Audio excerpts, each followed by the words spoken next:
Rod Stewart was born Roderick David Stewart on January 10, 1945, in Highgate, London. He came from a simple family in England, right after the war. Rod's trip from a regular working-class kid to a huge star all over the world is a story about real talent, never giving up, and working super hard. He was the oldest of 5 kids, and grew up in a tight family where music was always around. That home life helped grow his natural love for singing and performing.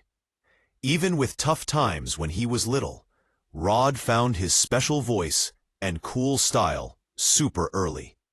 And that started a career that has lasted more than 60 years. Rod's real music start happened in the early 1960s, when he joined different British bands and got better at singing. One of his first big moments was with the Jeff Beck Group. His rough, deep voice grabbed everyone right away. Mixing Rod's strong voice with the band's hard rock sound was brand new back then. It mixed rock, blues, and soul in a way no one else did. His time with the Faces made him even more famous as a fun and super talented performer. He wasn't just an amazing singer. He had this crazy energy on stage that made people love him. The Faces were known for wild shows, funny jokes, and how well they got along. That helped Rod get the confidence and skill he needed for his own solo music. Later, Rod Stewart's solo career really blew up in the late 1960s and early 1970s. He could sing all kinds of music super easily. With huge songs like Maggie May and You Wear It Well, Rod showed he was great at telling stories and songs. He mixed sad or happy words with catchy tunes. His music touched millions of people because it was about love, heartbreak, and growing up, stuff everyone feels. Over the years, Rod kept changing his music.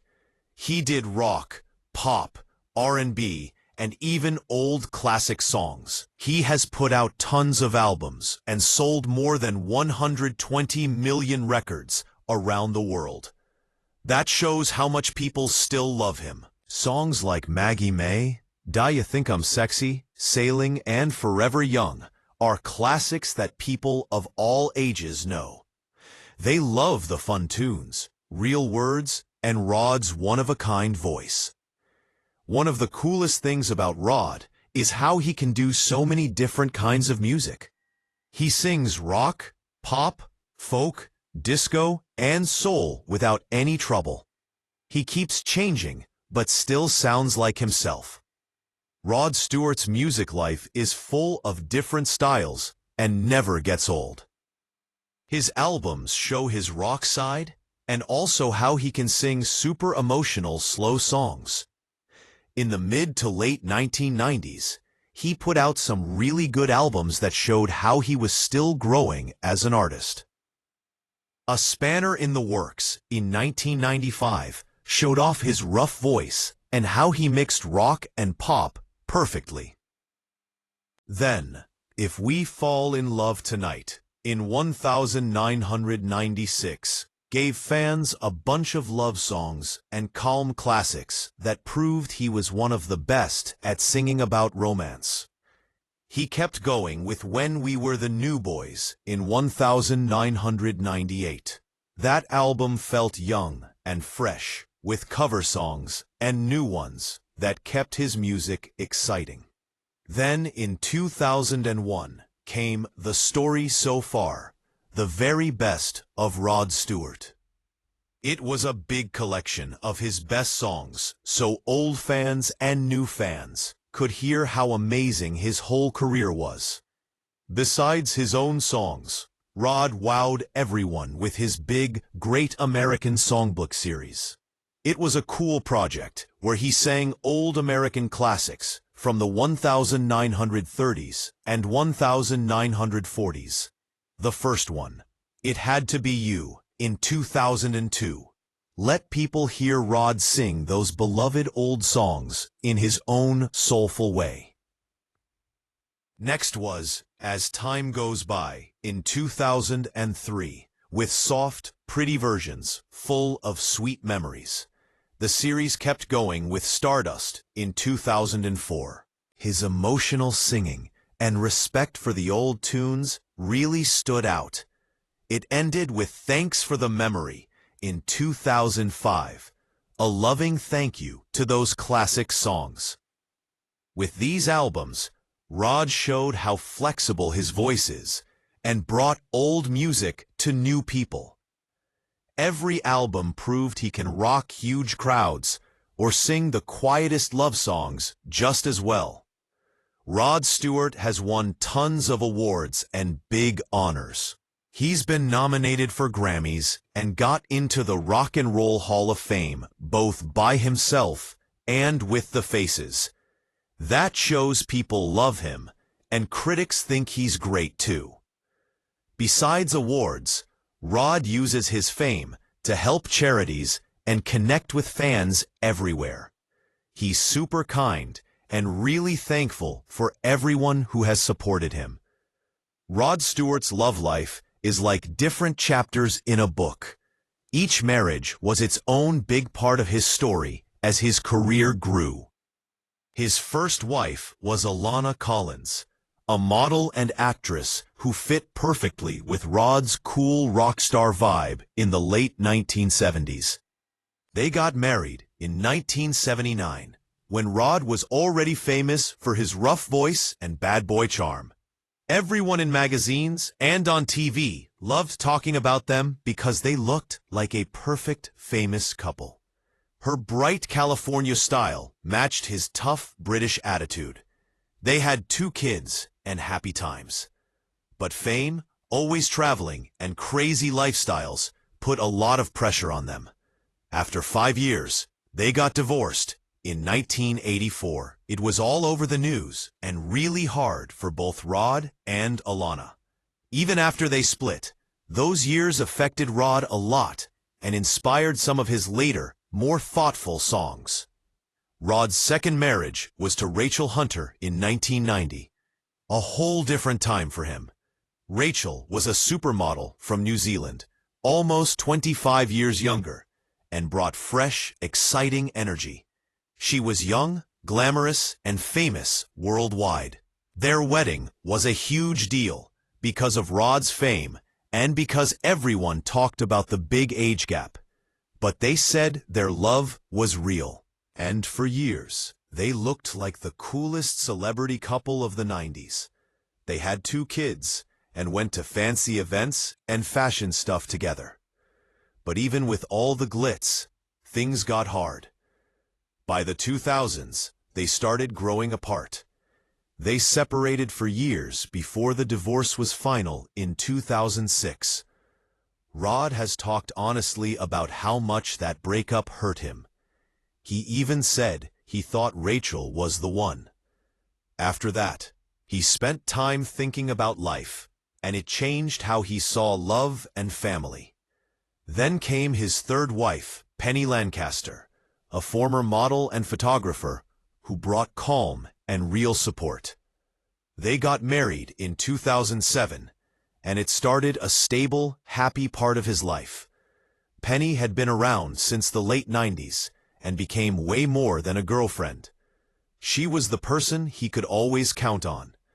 Their love grew from real friendship and the same values.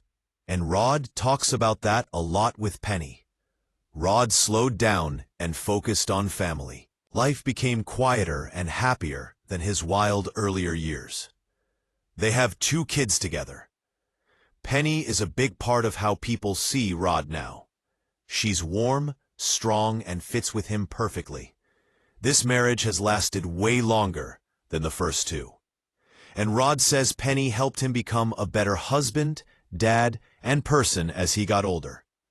For years, fans kind of felt there was a deeper, more complicated story between Rod Stewart and his old bandmate from the Faces, Ronnie Wood. And now that Rod is 80, he is finally opening up about their friendship. with a mix of love, truth, and his usual funny attitude. Looking back on almost 60 years of being friends, competing, crazy times, and respecting each other, Rod is telling the real story of a bond that made some of the best British rock moments. "Ronnie's always been like a cheeky little brother to me," Ron says. That one sentence explains their whole crazy relationship. Rod remembers how Ronnie would show up like a tornado, always smiling, guitar ready, causing fun trouble, and you just knew something wild or expensive was about to happen. Rod laughs telling these stories, but you can hear how much he loved Ronnie's non-stop energy. He also talks about how they made music together. Sometimes they argued about songs, pushed each other, but ended up creating something awesome. That was Ronnie's magic. He could turn fights into great music. Even when the studio was full of smoke and big egos, they had the same goal. "He kept me real," Rod says. And believe me, I needed that back then. But Rod is honest about the hard parts too. He talks about the years when drugs, fame, and pressure made things tough between them. "There were times I wasn't sure Ronnie would even make it to the next concert," he says.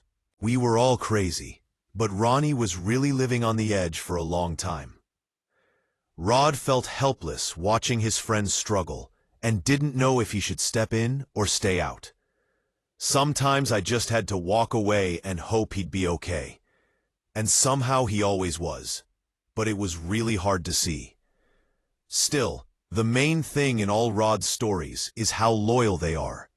Even if they didn't talk for months or years, the moment they saw each other, it was like nothing changed. They joke, tease, and Ronnie could make Rod laugh harder than almost anybody. "You can't stay mad at Ronnie no matter how hard you try," Rod says. Things changed again when Ronnie joined the Rolling Stones. A lot of people wondered if Rod felt jealous or left out. Rod is super honest. "Yeah, I was jealous, of course. Who wouldn't be? But I was proud, too. Ronnie earned that spot. He worked his butt off, and he belongs there." He says their different paths actually made them respect each other more. Ronnie wasn't just his old band buddy anymore. He became a total rock legend. And Rod loved watching that happen. Now that both guys are a little older, though they're still rocking, Rod sees their friendship even clearer. "We kind of grew up together. We lived through stuff most people can't even imagine, and we made it. That's rare." He smiles and says, "Now we're just a couple of old guys talking nonsense and making each other laugh. Some things never change." In the end, when 80-year-old Rod talks about Ronnie Wood, it's a story of two guys connected not just by music, but by surviving the wild, beautiful chaos of rock and roll together. It's about being like brothers, arguing, forgiving, and really caring. The kind of friendship you only get from living loud, taking risks, and always having each other's backs. And like Rod says, Ronnie's always been family, and he always will be. Press that subscribe button, turn on notifications so you never miss a video, and share this with others.